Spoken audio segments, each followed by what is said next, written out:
ایک فطرت حقیقی ہے، ایک فطرت ثانی ہے۔ ہم جس زمانے میں اسکول کالج میں پڑھا کرتے تھے، اردو کی کتاب میں غالباً 10ویں کی اردو کتاب میں ایک مضمون ہوتا تھا مداومت عمل۔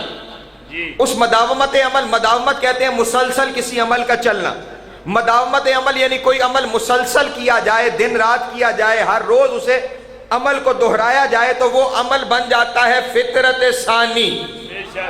وہ عمل کیا بن جاتا ہے؟ فطرت، یعنی ایک وہ فطرت جو بندہ وہاں سے لے کر آیا ہے۔ مثلا بھوک لگنا اس کی فطرت ہے، اس بھوک کا انتظام کرنا اس کی فطرت ہے، پیاس لگنا فطرت ہے، اس پیاس کو بجھانے کا انتظام کرنا فطرت ہے۔ یہ سارا کچھ ہے فطرت حقیقی۔ اور ایک ہے فطرت ثانی، مثلا میری عادت بن گئی کہ میں ہر روز صبح واک کرتا ہوں، چہل قدمی کرتا ہوں۔ اب مجھے اتنی عادت ہوئی کہ میں اس کے بغیر رہ نہیں سکتا، ہر روز کرنا میں نے شروع کر دی، تو اب میرا دن نہیں گزرتا اس کے بغیر کہ میں چہل قدمی کروں۔ جس چیز کے بغیر گزارا نہ ہوتا ہو اسے کہتے ہیں فطرت۔ جس چیز کے بغیر گزارا نہ ہوتا ہو اسے کہتے ہیں فطرت۔ دو طرح کی فطرت ہو گئی، ایک حقیقی فطرت، ایک ثانی فطرت۔ دو طرح کے نظام ہدایت ہو گئے، ایک باطن اور ایک ظاہر۔ دو طرح کے دین کے حصے ہو گئے، ایک اصول، ایک فروع۔ حقیقی فطرت کے ساتھ تعلق ہے اصول دین کا، اور ظاہری فطرت کے ساتھ تعلق ہے فروع دین کا۔ حقیقی فطرت کے ساتھ تعلق اصول دین کا، اور ثانی فطرت کے ساتھ تعلق فروع دین کا۔ حقیقی فطرت عقل کے تابع ہوتی ہے، اسی لیے اصول دین کے اندر آج جو تقلید کے قائل ہیں وہ بھی کہتے ہیں اصول دین میں تقلید نہیں ہے، کیونکہ اصول دین عقل کے تابع ہوتے ہیں، اور عقل دلیل مانتی ہے، حکم نہیں۔ اللہ اکبر، عقل دلیل مانتی ہے، حکم نہیں۔ اسی لیے اسلام کے بارے میں کہا گیا، آیت الکرسی تمام حضرات کو یاد ہوگی، لا اکراہ فی الدین، دین میں جبر نہیں ہے۔ حالانکہ اگر آپ حضرات ذرا روزمرہ کے معاملات کو دیکھیں، نماز پڑھنی ہے ہر صورت، ہے نا ایسا کہ نہیں؟ روزہ رکھنا ہے ہر صورت، توفیق ہے تو حج کرنا ہے، اور پھر اس میں ہر عمل کو دیکھتے چلے جائیے۔ نماز صبح کے وقت آج کل موسم اچھا ہوتا ہے، دل کرتا ہے 2 کے بجائے 4 رکعتیں پڑھ لو، ایسا ہے یا نہیں؟ صبح بہت اچھا موسم ہوتا ہے اگر کوئی جاگتا ہے تو، ٹھیک ہے جناب والا، بڑا اچھا موسم ہوتا ہے، دل کرتا ہے 2 کے بجائے رکعتیں 4 پڑھ لی جائیں، لیکن وہاں سے حکم آتا ہے نہیں، تمہارا دل دین نہیں ہے، ہمارا حکم دین ہے۔ اللہ اکبر، ٹھیک ہے نا اللہ محترم؟ تمہارا کہنا، تمہارا سوچنا، تمہارا کرنا دین نہیں ہے، ہمارے حکم کا نام دین ہے۔ اس لیے دل 4 کر رہا ہے تو کرتا رہے، پڑھنی 2 ہیں۔ اس وقت ظہر اور عصر کے وقت ہوتی ہے گرمی، دل کرتا ہے 4 کے بجائے 2 پڑھے، لیکن وہاں کا حکم ہے تیرا دل دین نہیں ہے، میرا حکم دین ہے، تجھے 4 نہیں پڑھ، تجھے 4 ہی پڑھنی ہے، 2 نہیں پڑھ سکتا۔ گرمیوں میں روزے آ گئے، ٹھیک، اس موسم میں روزے رکھنے کا دل نہیں کرتا، سردیاں آئیں تو دل نے چاہا کہ روزے رکھیں، آواز قدرت آئی تیرے دل نے چاہا تو نفلی رکھ لے، میرا حکم وہی ہے جو میں دے چکا ہوں۔ اس کا مطلب یہ ہوا کہ ان احکام کے اندر جبر تو ہوا نا۔ فجر کی نماز سورج طلوع ہونے سے پہلے پڑھنی ہے، جو مرضی کر لو، سورج طلوع ہونے کے بعد نہیں پڑھ سکتے، سورج طلوع ہونے سے پہلے ہی پڑھنی ہے، تو اس کا مطلب جبر تو ہوا، پھر جبر تو ہو گیا۔ پھر یہ دین کون سا ہے جس میں جبر نہیں ہے؟ یہ دین کون سا ہے جس میں جبر نہیں ہے؟ عزیزان گرامی، قرآن مجید میں جب بھی لفظ دین اکیلا استعمال ہوگا اس سے مراد اصول دین ہوگا، فروع دین نہیں۔ اللہ اکبر، جب بھی قرآن مجید میں لفظ دین اکیلا استعمال ہوگا اس سے مراد اصول دین ہوگا، فروع دین نہیں۔ فروع دین کا ہر حکم الگ بیان ہوگا، لفظ دین کے ساتھ نہیں بیان ہوگا، ہر حکم الگ سے بیان۔ مثلا نماز کے لیے کہا گیا اقیم الصلاۃ، زکات کے لیے کہا گیا وآتوا الزکات، حج کے لیے کہا گیا وَلِلَّهِ عَلَى النَّاسِ حِجُّ الْبَيْتِ مَنِ اسْتَطَاعَ إِلَيْهِ سَبِيلًا، ایسا ہے یا نہیں عزیزان گرامی؟ جہاد کے لیے کہا گیا جاہدوا فی سبیل اللہ لعلکم تفلحون، خمس کے لیے کہا گیا ان الخمس للہ ولرسول وذی القربى والیتامى والمساکین، امر بالمعروف کے لیے کہا گیا یامر بالمعروف، نہی عن المنکر کے لیے کہا گیا ینہاہ عن المنکر، تولا کے لیے کہا گیا قل لا اسألکم علیہ اجرا الا المودۃ فی القربى، تبرع کے لیے کہا گیا قل تعالوا ندعو ابناءنا وابناءکم ونساءنا ونساءکم وانفسنا وانفسکم ثم نبتہل فنجعل لعنۃ اللہ علی الکاذبین۔ محترم توجہ ہے نا میرے محترم دوستوں کی؟ فروت، اچھا یہاں پہ ایک بات سامنے آ گئی تو بیان کرتا چلوں۔ لوگ کہتے ہیں تم کافر ہو، تم کافر ہو، تم کافر ہو۔ ہم کیسے کافر ہیں جن کے اصول کا بھی ہر اصول قرآن سے ثابت ہے، جن کے فروع کا بھی ہر فروع قرآن سے ثابت ہے؟ یہ کیسے کافر ہیں؟ ٹھیک ہے جناب والا، کافر وہ ہوگا جس کا اصول قرآن میں نہ ملے۔ جناب والا، تو لفظ دین جہاں بھی قرآن میں استعمال ہوگا اس سے مراد اصول دین ہوگا، فروع دین نہیں ہوگا۔ جہاں بھی لفظ دین اکیلا استعمال ہوگا اس سے مراد اصول دین ہوگا، فروع دین نہیں۔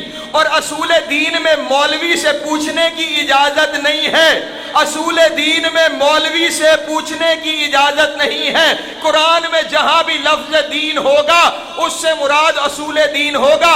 بار بار دہرا رہا ہوں تاکہ میرے نوجوان دوستوں کے ذہنوں میں یہ بات راسخ ہو جائے۔ اصول دین جہاں بھی قرآن میں لفظ دین استعمال ہوگا اس سے مراد اصول دین ہوگا، اور اصول دین میں مولوی سے پوچھا نہیں جاتا۔ اب اگر کسی دن کہا جائے الیوم اکملت لکم دینکم، آج دین مکمل ہو گیا، تو اس دن جو حکم آیا وہ فروع کا حکم نہیں ہوگا، وہ اصول کا حکم ہوگا۔ اس لیے علی ولی اللہ پڑھنے کے لیے مولوی سے نہ پوچھو، مولا سے پوچھو۔ جی سلامت رہے، زندگی دراز ہو، مولا آپ کو عزت عطا فرمائے، مولا آپ سب ادرا خیال رکھنے محترم۔ سبحان اللہ، توجہ ہے نا آپ تمام حضرات کی؟ سبحان اللہ۔ علی ولی اللہ مولوی کا معاملہ نہیں ہے، علی ولی اللہ اصول دین کا معاملہ ہے۔ اصول دین میں غیر معصوم سے پوچھنا حرام ہے۔ ٹھیک ہے عزیزان محترم، تو نظام ہدایت اس نے وضع کیے اصول اور فروع کے ذریعے۔ پہلے وہ نبی بھیجتا رہا، نبی کا مطلب کل میں نے بتایا تھا خبر دینے والا۔ پھر اس نے رسول بھیجے، نبی خبر دیتے رہے، رسول پیغام پہنچاتے رہے۔ جب آخری خبر بھی آ گئی اور آخری پیغام بھی آ گیا، نہ وہاں کوئی خبر بچی نہ وہاں کوئی پیغام بچا، تو اب آیت نازل ہوئی آج دین مکمل ہو گیا۔ اللہ اکبر، آج نعمتیں تمام ہو گئیں۔ جب دین مکمل ہو گیا، نعمتیں تمام ہو گئیں، نہ کوئی خبر وہاں پہ رہی نہ کوئی پیغام وہاں پہ رہا۔ جب خبریں بھی ختم، پیغام بھی ختم، تو نبوت بھی ختم، رسالت بھی ختم۔ ٹھیک ہے جناب، یعنی اب نہ نبی کی ضرورت نہ رسول کی ضرورت۔ کیوں؟ سارے پیغام آ گئے، ساری خبریں آ گئیں۔ انسان کو جس چیز کی ضرورت تھی وہ ساری چیزیں آ گئیں، وہ ساری چیزیں پہنچ گئیں، تو اب نبوت اور رسالت کا دروازہ بند ہو گیا۔ اسے کہتے ہیں ختم نبوت۔ لیکن نبوت اور رسالت کا دروازہ بند ہونے کا مطلب یہ نہیں ہے کہ ہدایت بند ہو گئی۔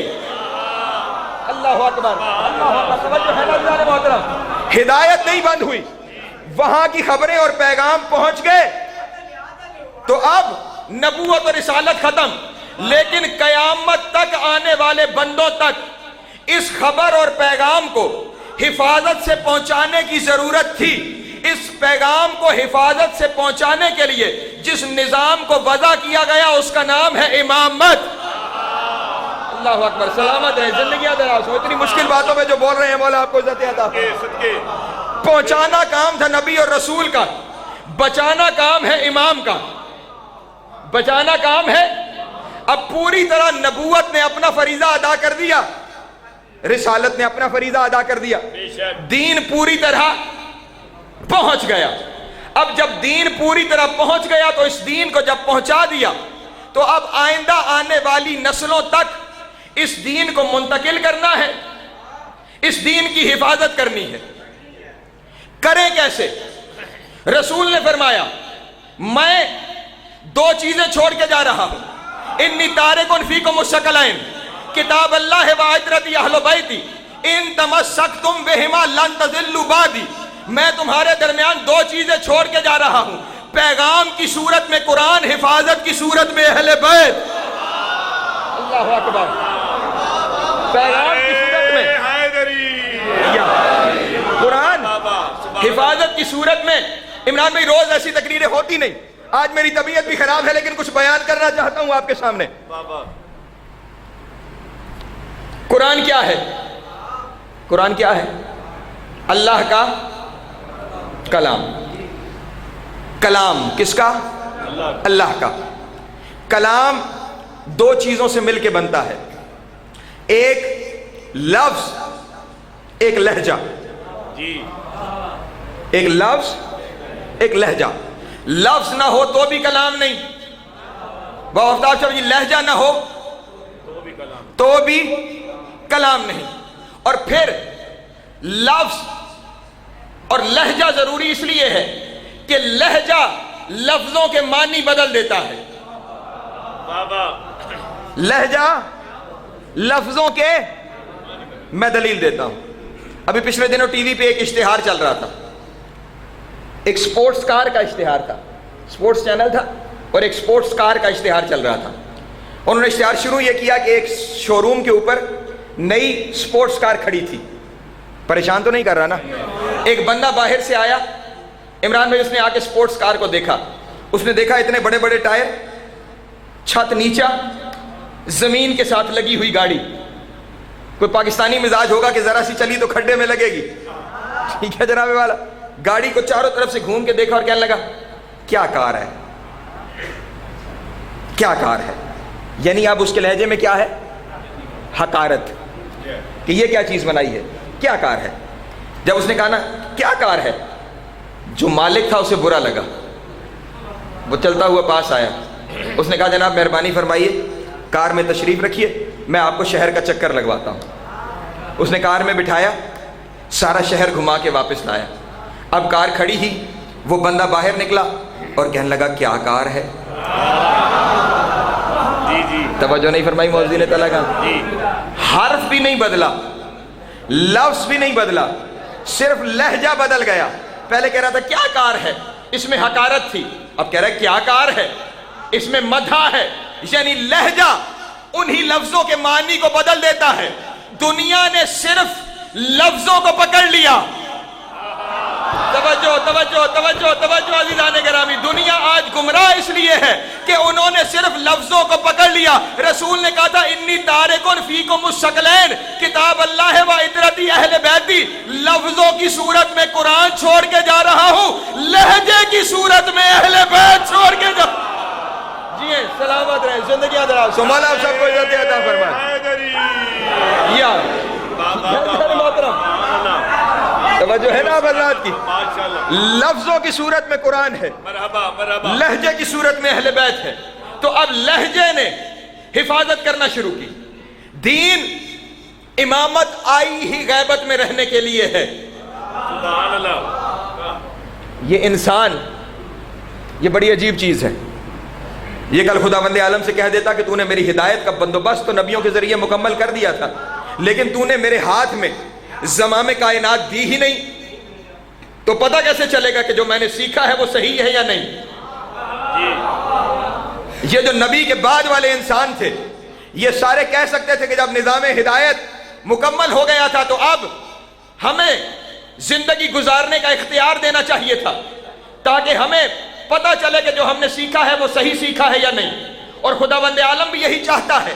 امتحان ہے ہی اسی بات کا کہ جو محمد نے بتایا وہ تم نے کتنا سیکھا. امامت کا نظام تھا ہی غیبت میں رہنے کے لیے. امام کا کام ہی یہ ہے کہ لوگوں کو چلنے دے, اور جب وہ لڑکھڑانے لگے تو ان کی انگلی پکڑ لے. کام ہی. میں پھر دلیل دیتا ہوں. کوئی صاحب ہیں جو ایئر فورس کے بیٹھے ہوئے ہوں یہاں پہ؟ ایئر فورس پاکستان, اچھا نہیں چلیں. ایئر فورس کے اندر جب پائلٹ کو تعلیم دی جاتی ہے تو پہلے اسے کمرے میں بٹھا کر تھیوری پڑھائی جاتی ہے کہ یہ جہاز ایسا ہے, اس کے اندر یہ پرزے لگے ہوئے ہیں, اس کے اندر یہ والا انجن موجود ہے, اس انجن کو یوں چلانا ہے, یوں بند کرنا ہے, ایسا مسئلہ ہو جائے تو یوں ٹھیک کرنا ہے. وہ ساری ٹریننگ اسے بتائی جاتی ہے اس کے اندر ہے کیا. پھر اس کے بعد ایک روم میں اسے لے جاتے ہیں, جس روم کے اندر تھیوری تو پہلے پڑھا دی, اب انسٹرکٹر بدلتا ہے. وہ انسٹرکٹر اس کمرے کے اندر بیٹھ کے اسے جہاز اڑانا سکھاتا ہے. فیک فلائٹس ہوتی ہیں, فیک فلائٹس, یعنی کمرے میں آپ بیٹھے ہوئے جہاز میں نہیں ہیں, لیکن سارے کے سارے انسٹرومنٹ وہی لگے ہوئے ہیں جو جہاز کے اندر ہوتے ہیں. وہاں اسے بتایا جاتا ہے یوں اڑانا ہے, یوں نیچے اتارنا ہے, اس طرح موڑنا ہے, یہ سارے کام کرنے ہیں. اس کمرے میں بٹھاتے ہیں. اس کمرے میں سب کچھ سکھانے کے بعد پھر اسے بٹھایا جاتا ہے جہاز میں. جہاز میں بٹھانے کے بعد انسٹرکٹر اس کے ساتھ بیٹھتا ہے, اور اب انسٹرکٹر جہاز اڑاتا ہے اور وہ دیکھتا ہے کہ یہ جہاز کیسے اڑا رہا ہے. پھر ایک وقت آتا ہے انسٹرکٹر اسے کہتا ہے تو اڑا, میں دیکھتا ہوں. وہ پاس بیٹھ کے اسے دیکھتا رہتا ہے. پھر ایک دن وہ آتا ہے جو پائلٹ کی زندگی کا سب سے بڑا دن ہوتا ہے. اس دن کو کہتے ہیں سولو فلائٹ کا دن. اب اس دن انسٹرکٹر اسے کہتا ہے تو اکیلا بیٹھ کے جہاز اڑائے گا, تو اکیلا بیٹھ کے جہاز اڑائے گا. لیکن پریشان ہونے کی ضرورت نہیں ہے, میں کنٹرول روم میں بیٹھا ہوا ہوں اور تیرے جہاز کا کنٹرول یہاں پہ بھی ہے.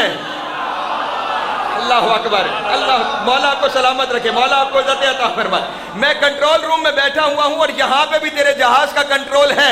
اگر تجھ سے وہاں کوئی غلطی ہوئی تو میں یہاں سے اس غلطی کا ٹھیک کر کے تیرے جہاز کی فلائٹ کو ٹھیک کر دوں گا. بس یہی دین کا نظام تھا. نبی تھیوری پڑھاتے رہے,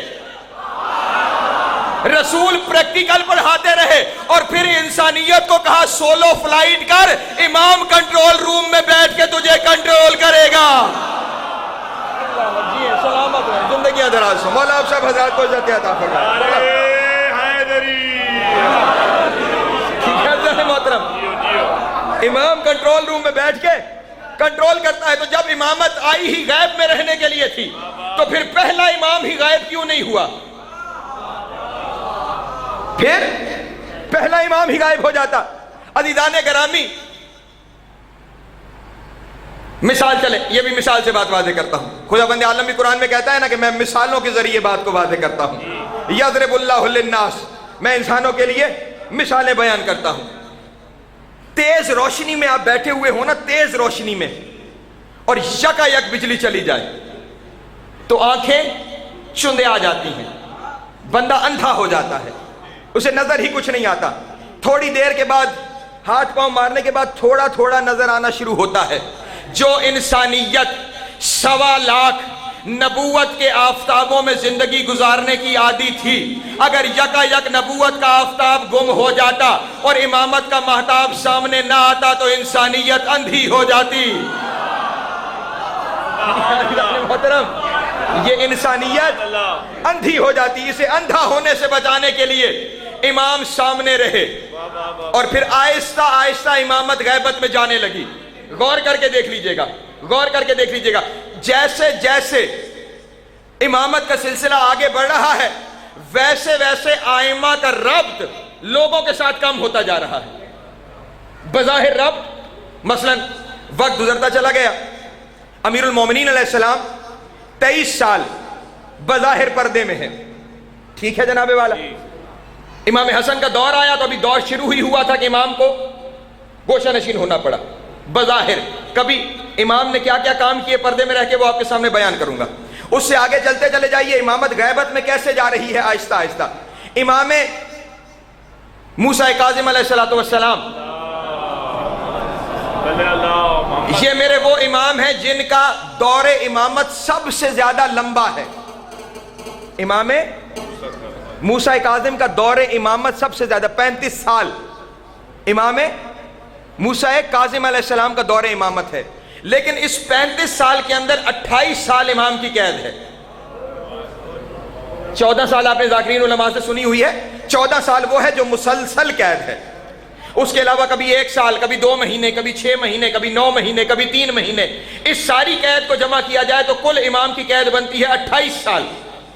35 سال میں سے 28 سال ہے غیبت میں، لوگوں سے رابطہ نہیں۔ اس کے بعد جتنا سلسلہ آ رہا ہے امامت کی، بظاہر حیات ہی تھوڑی تھوڑی، 25 سال۔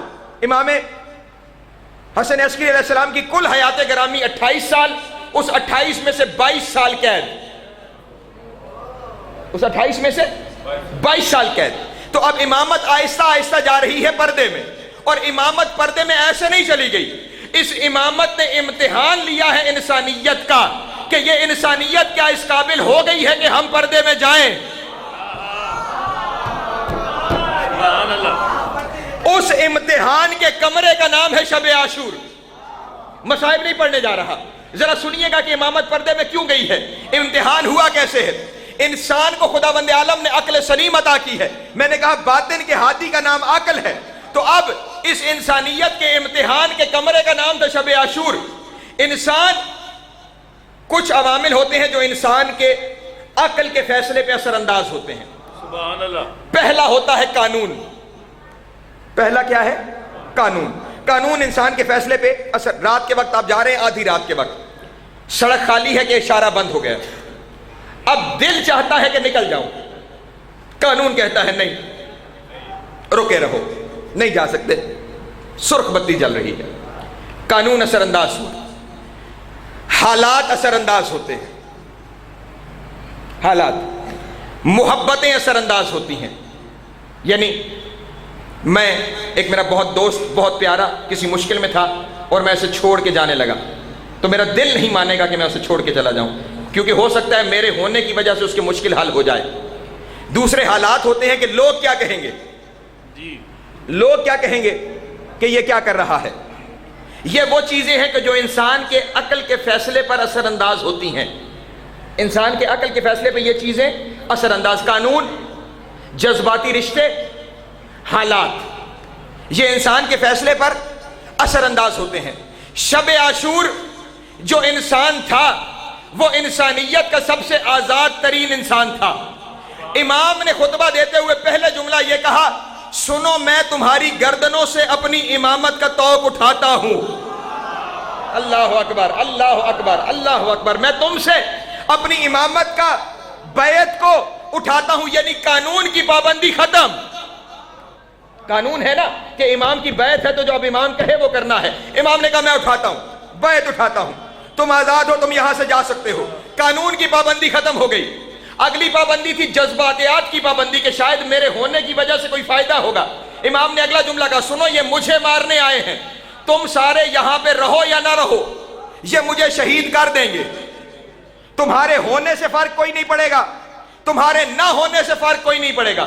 گویا جذباتیات کی پابندی بھی اٹھا دی کہ اب اگر لوگ کہیں گے کہ امام کو چھوڑ کے آ گئے تو کہنا امام نے کہا تھا میرے بچنے کی کوئی صورت نہیں ہے۔ جذباتیات کی پابندی بھی اٹھا دی۔ تیسری پابندی ہوتی ہے لوگ کیا کہیں گے۔ امام نے کہا اگر لوگوں سے ڈرتے ہو نا تو پھر اس طرح کرو کہ میرے ایک ایک عزیز کا ہاتھ پکڑ کے لے جاؤ اور کہنا امام کو تو نہ بچا سکے، امام کے رشتہ دار کو بچا کے لے آئے۔ توجہ توجہ توجہ توجہ عزیزان گرامی۔ اور اب اگر تمہیں یہ پریشانی ہے کہ ساتھ والے کیا کہیں گے تو لو میں چراغ بجھائے دیتا ہوں۔ اللہ اکبر، اللہ اکبر، لو میں چراغ بجھائے دیتا ہوں کہ ساتھ والوں کی فکر بھی نہ رہے۔ قانون کی پابندی ختم، جذباتیات کی پابندی ختم، لوگوں کے کہنے کی پابندی ختم، حالات کی پابندی ختم، اور اب کربلا کا انسان آزاد ترین انسان ہے۔ کہا اب فیصلہ کر جو تو نے فیصلہ کرنا ہے۔ چراغ جو بجھ کے جلا تو انسانیت کا فیصلہ وہی تھا جو امامت کا تھا۔ اللہ اکبر، اللہ اکبر، انسانیت کا فیصلہ وہی تھا جو امامت کا فیصلہ تھا۔ کہا مولا 70 زندگیاں ملیں، 70 زندگیاں ملیں، آپ پہ قربان کریں گے، آپ کو چھوڑ کے نہیں جائیں گے۔ گویا اب جو فیصلہ ہو رہا ہے وہ امامت کی بیعت کے تحت نہیں ہو رہا، اب انسان اپنی عقل سے فیصلہ کر رہا ہے۔ آج انسانیت نے کامیاب ہو کے بتایا کہ اگر انسانیت پہ کوئی پابندی نہ ہو تو محمد نے اتنا اچھا فریضہ سر انجام دیا ہے کہ انسان کا فیصلہ وہی ہوگا جو معصوم کا فیصلہ ہے۔ اللہ اکبر، اگر کوئی پابندی اس پہ نہیں ہے تو وہی فیصلہ کرے گا جو معصوم کا فیصلہ ہے۔ ان 72 کی کامیابی نے بتا دیا کہ نظام کامیاب ہے۔ دیکھیں نا، ایک کلاس کے اندر 100 شاگرد ہوں، امتحان ہو، 100 کے 100 فیل ہو جائیں تو اس کا مطلب ہوگا استاد میں کوتاہی ہے، یہ استاد صحیح پڑھا نہیں سکا۔ لیکن 100 میں سے ایک بھی پاس ہو جائے، اس کا مطلب ہے استاد نے اپنا کام کر دیا ہے، اس ایک نے وصول کیا ہے، باقی 99 نااہل تھے۔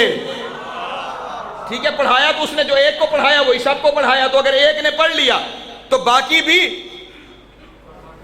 پڑھ سکتے تھے۔ 72 کی کامیابی نے بتایا پڑھانے والوں نے ٹھیک پڑھایا۔ اللہ اکبر، ان کی کامیابی نے بتایا کہ پڑھانے والوں نے ٹھیک پڑھایا، باقی نااہل ہے تو کسی کے پیدا ہونے کا قصور ہے۔ ٹھیک ہے نا عزیزان محترم، یہ نااہلی ان کی اپنی وجہ سے ہے۔ تو اب ان 72 کی وجہ سے انسانیت ہو گئی کامیاب، اور اب امامت چلی گئی پردہ غیب کے اندر۔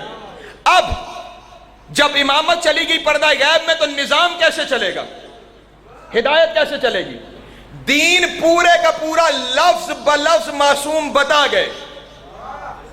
یاد رکھیے گا، معصوم کچھ بھی چھوڑ کر ہر ایک حرف معصوم بتا کے گئے ہیں۔ اور دین پھر اتنا آسان معاملہ ہے، اتنا آسان معاملہ ہے، اس میں بہت سی باتوں کے حل نکل آئیں گے جو بات بیان کرنے جا رہا ہوں۔ دین ہمیشہ حرمت بتاتا ہے، حلیت نہیں۔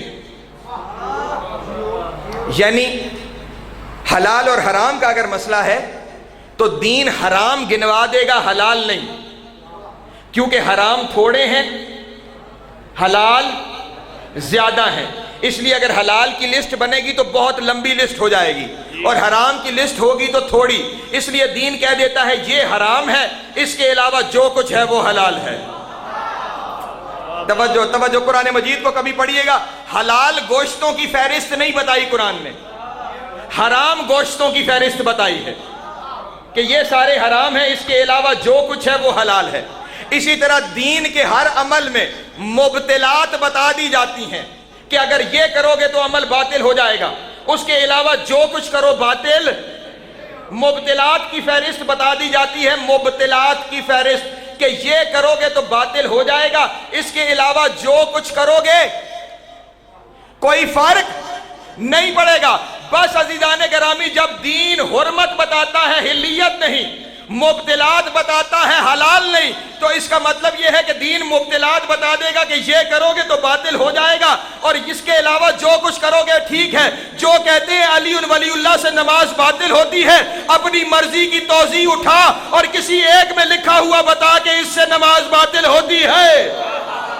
اللہ اکبر، اللہ مبتلات نماز کی کسی ایک فہرست میں دکھا کہ جس میں لکھا ہوا ہو کہ نماز باطل ہوتی ہے، کسی میں نہیں ہے۔ جب مبتلات کی فہرست میں نہیں ہے تو پھر مبتلات میں شامل بھی نہیں ہے۔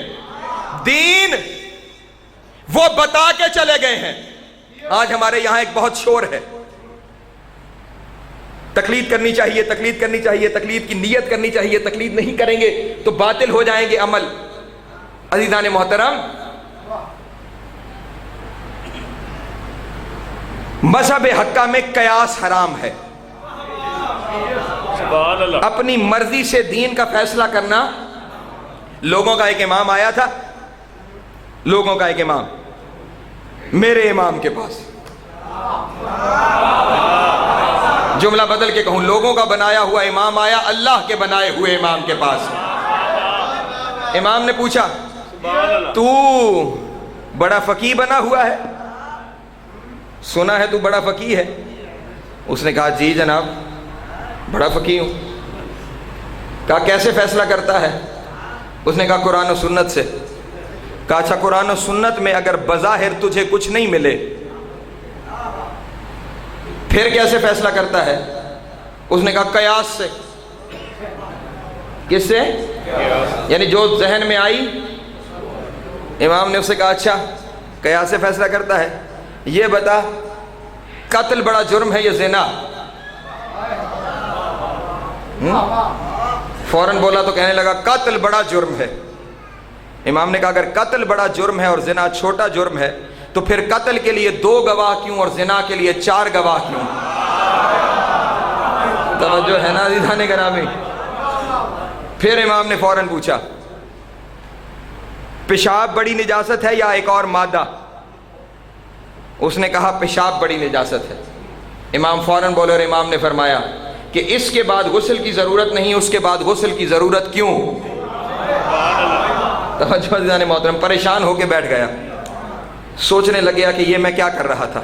امام نے فوراً کہا قرآن کی کچھ آیتیں محکم ہیں، کچھ آیتیں متشابہ ہیں، کیا تو ہر ایک سے واقف ہے؟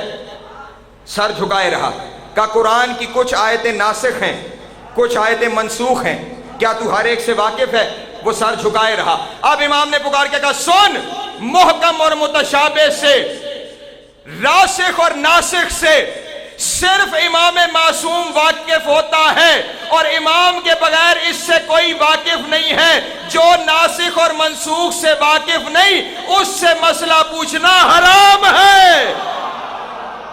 اللہ اکبر، اللہ اکبر، اس سے پوچھنا حرام ہے، کیونکہ قرآن نے بھی یہی کہا ہے ان کنتم لا تعلمون، اگر نہیں جانتے تو فاسعوا الی اہل ذکر، ان سے سوال کرو جنہیں اللہ نے اہل ذکر بنایا ہے۔ ٹھیک ہے عزیزان گرامی، اس لیے سوال معصوم سے ہوتا ہے۔ اب اگر مجھے مسئلہ نہیں پتا، کیا کروں کہ بات پھیلتی چلی جا رہی ہے اور میری طبیعت بھی بگڑتی چلی جا رہی ہے۔ حدیثوں کا قیاس کی ضرورت انہیں پیش آئے جن کے پاس امام کے معصوم کے فرمان نہ ہو، انہیں ضرورت پیش آئے۔ برادران کے یہاں قیاس اس لیے رکھا گیا ہے، حدیث کی 6 بڑی کتابیں ہیں برادران کی، بخاری، مسلم، ترمذی، ماجہ، احمد ابن حنبل، نسائی، 6 کتابیں ہیں حدیث کی بڑی کتابیں۔ ان 6 بڑی کتابوں کے اندر کل حدیثوں کی تعداد 15,199۔ کتنی؟ 6 حدیث کی کتابوں کے کتنی تعداد؟ 15,100۔ اب مجھے یہاں پہ کوئی بندہ جو تھوڑا سا کتابوں سے جس کا شغف ہے وہ کھڑے ہو کے مجھ سے سوال کر سکتا ہے، اکیلی بخاری شریف میں 6,000 ہیں، 6,000 مسلم کے اندر ہیں، تو آپ نے ساروں کی تعداد 15,000 کیسے بتا دی؟ تو جناب والا بخاری شریف کے اندر 6,000 حدیثیں ہیں، لیکن ان 6,000 حدیثوں کے اندر حدیثیں مکرر ہوئی ہیں۔ مکرر کا مطلب کیا ہے کہ ایک ایک حدیث 4 دفعہ، 5 دفعہ۔ مثلا یہ والا جو واقعہ ہے حدیث کرتاس کا واقعہ، کہ جو رسول نے ارشاد فرمایا کہ مجھے کاغذ قلم دبات لاؤ، اور ایک بندے نے کہا کہ ہمیں لفظ چاہیے، لہجہ نہیں، یہ بخاری میں 6 دفعہ آئی ہے۔ یہ کتنی دفعہ آئی ہے؟ 6 دفعہ، یعنی ایک ہی حدیث 6 دفعہ۔ تو اب اس 6 کو ایک گنو نا، کیونکہ حدیث ایک ہے۔ تو اسی طرح بخاری میں 6,000 لکھی ہوئی ہیں، لیکن ان 6,000 میں سے مقررات کو نکال دیا جائے تو 2,500 بچتی ہیں۔ کتنی بچتی ہیں؟ 2,500۔ اسی طرح کل صحاح ستہ کی 6 کتابوں میں حدیثوں کی تعداد 15,199 ہے، اور ہماری اکیلی اصول کافی میں 17,000 حدیثیں ہیں۔ اکیلی اصول کافی میں 17,000 حدیثیں ہیں، اور 4 ہماری جو اصول اربع جنہیں کہا جاتا ہے، اصول کافی، من لا یزل فقیہ، استبصار اور تہذیب، ان 4 حدیث کی کتابوں کو جمع کر کے 36,000 حدیثیں بنتی ہیں۔ کتنی؟ ان 4 کتابوں میں کتنی؟ وہاں 6 میں 15,000، یہاں 4 کتابوں میں 36,000۔ اس کے بعد ہماری اگلی بڑی کتاب ہے جس کی ایک جلد میرے پاس ہے، اس کا نام ہے وسائل الشیعہ۔ اس وسائل الشیعہ کے اندر اکیلی کتاب کے اندر 37,000 حدیثیں ہیں۔ اس کے اوپر ایک اور کتاب ہے جس کا نام ہے مستدرک علی وسائل الشیعہ، اس کتاب کے اندر 38,000 حدیثیں ہیں۔ 36,000 اور 36,000 کتنی ہو گئیں؟ 72,000۔ 72,000 اور 38,000 کتنی ہو گئیں؟ 1,10,000۔ ان کی 6 کتابوں میں 15,000، ہماری 6 کتابوں میں 1,10,000۔ اب تم خود ہی بتاؤ حدیث والا کون ہے؟ توجہ ہے نا عزیزان محترم؟ اب دنیا بتائے کہ حدیث والا کون ہے؟ تو ہمارے پاس ہے حدیثوں کا اتنا بڑا ذخیرہ کہ جس کے اندر معصوم نے ہر حکم کو بیان کر دیا ہے۔ اب فرض کریں میری رسائی، آپ کی رسائی ان 1.25 لاکھ حدیثوں تک تو نہیں ہے، ہر ایک نے 1.25 لاکھ حدیثیں نہیں پڑھی، لیکن امام نے ہر مسئلے کا حل ان 1.25 لاکھ حدیثوں میں بتا دیا ہے۔ تو اب جب کوئی مسئلہ پیش آیا اور ہمارے سامنے مسئلہ آیا تو اس میں قیاس کی اجازت نہیں ہے، عالم دین سے جا کے پوچھنا ہے۔ یہ نہیں پوچھنا تمہاری رائے کیا ہے، اس سے پوچھنا معصوم نے کیا کہا ہے۔ توجہ ہے نا میرے محترم دوستوں کی؟ توجہ ہے نا عزیزان گرامی کی؟ یہ نہیں پوچھنا کہ تمہاری رائے کیا ہے، پوچھنا یہ ہے کہ اس پہ امام نے کیا فرمایا ہے۔ جو امام نے فرمایا ہے وہ حجت ہے، جو بندے کی اپنی رائے ہے وہ لعنت ہے۔ ٹھیک ہے عزیزان گرامی، میں نے اپنی طرف سے نہیں کہہ دیا کہ بندے کی اپنی رائے لعنت ہے۔ امام صادق کے پاس کسی بندے نے جب آ کے کہا تھا نا کہ میں قیاس سے فیصلہ کرتا ہوں، امام نے کہا تھا شرم کر، پہلا قیاس کرنے والا شیطان تھا۔ پہلا قیاس کرنے والا، اگر اجتہاد کا معنی ہے جد و جہد کر کے فرمان معصوم حاصل کرنا، لاکھ سلام۔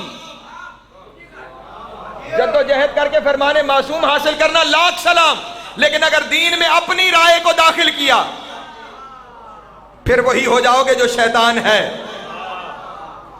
وسائل الشیعہ سے ایک روایت آپ کے سامنے پڑھ دیتا ہوں، میں کتاب ساتھ لے کے آیا تاکہ کسی کو شک و شبہ نہ رہے۔ پریشان تو نہیں ہے نا آپ تمام حضرات؟ ایک صلوات پڑھ دیجیے آل محمد رسول۔ وہ پورا واقعہ جو تھا وہ میں نے آپ کے سامنے بیان کر دیا۔ اس سے آگے میرے پاس عربی متن بھی، میں کمپیوٹر ساتھ لے کے آیا ہوا ہوں، اس کمپیوٹر کے اندر میرے پاس 70,000 کتابیں ہیں۔ 70 نہیں، 70,000۔ ٹھیک ہے جناب والا، اصل کتاب کا عربی متن بھی وہاں پہ موجود ہے اور اس کا ترجمہ بھی میرے پاس موجود ہے۔ امام نے فرمایا، بندے نے آ کے کہا کہ قرآن مجید کی ایک آیت ہے کہ یہودی اپنے علماء کی پوجا کرتے ہیں۔ امام نے فوراً کہا سنو، ان کے علماء نے دعوت نہیں دیتے تھے کہ ہماری عبادت کرو، صرف کرتے یہ تھے کہ وہ عوام کو اپنے پیچھے چلاتے تھے، جو مولوی کہتا تھا عوام وہ مان لیتی تھی۔ اللہ یہ کہہ رہا ہے کہ جو مولوی کہے اگر تم نے مان لیا تو تم نے اس کی عبادت کی اور یہ شرک ہے، یہ شرک ہے۔ جبکہ ان کے علماء کے کرداروں میں یہ والی خرابی۔ اب بھائی عمران مرتضیٰ بابا آفتاب شاہ جی یہاں پہ متوجہ رہیے گا۔ امام نے کہا چلنا کس کے پیچھے ہے؟ فرمایا سائنن لنفسہ محافظن لدینہ، سائنن لنفسہ محافظن لدینہ مخالفن لہواہ مطیعن لامر مولا۔ جو اپنے نفس پہ قابو رکھتا ہو، جو سائنن لنفسہ ہی، جو اپنے نفس پہ قابو رکھتا ہو، محافظن لدینہ ہی، اپنے دین کی حفاظت کرتا ہو، مخالفن لہوا ہو، اور اپنے نفس کے اندر جو خواہشیں پیدا ہوتی ہیں ان خواہشوں پہ قابو رکھتا ہو، مطیعن لامر مولا، اپنے مولا کے امر کا مطیع ہو۔ یہ ساری شرطیں مولوی کی نہیں ہے، سید فقیر کی ہے۔ اللہ اکبر، اللہ اکبر، اللہ اکبر۔ یہ زندگیاں دراز ہو مولا تمام، ٹھیک ہے نا عزیزان محترم؟ یہ ساری شرطیں فقراء کی شرطیں ہیں، وہ ہوتے ہیں اپنے نفس پہ حاوی، وہ ہوتے ہیں اپنی ہوا کے مخالف، وہ ہوتے ہیں اپنے دین کے محافظ، وہ ہوتے ہیں اپنے مولا کے امر کے مطیع، کیونکہ ان کا رابطہ ہوتا ہے مولا سے۔ ٹھیک ہے نا عزیزان گرامی؟ اس لیے اصول دین، یہ جو اتنی ہمارے علاقے میں اسلام پھیلا ہوا ہے، یہ مولویوں کی محنت ہے نہیں، یہ فقراء کی محنت ہے، یہ فقراء کی محنت ہے۔ کلندر سرکار سے لے کے آج تک بڑی سرکار تک، ان سارے جتنوں پہ نظر دوڑاؤ، ہر ایک فقیر ہے، اور اس سب کے سب نے مل کے اصول دین بتائے ہیں۔ انہوں نے آگے بتایا ہے دین کہتے کسے ہیں۔ آج سندھ کی نگری میں جاؤ، ہر گھر پہ علم نظر آتا ہے، مولوی کی وجہ سے نہیں، کلندر کی وجہ سے۔ یہ کلندر کا کمال ہے،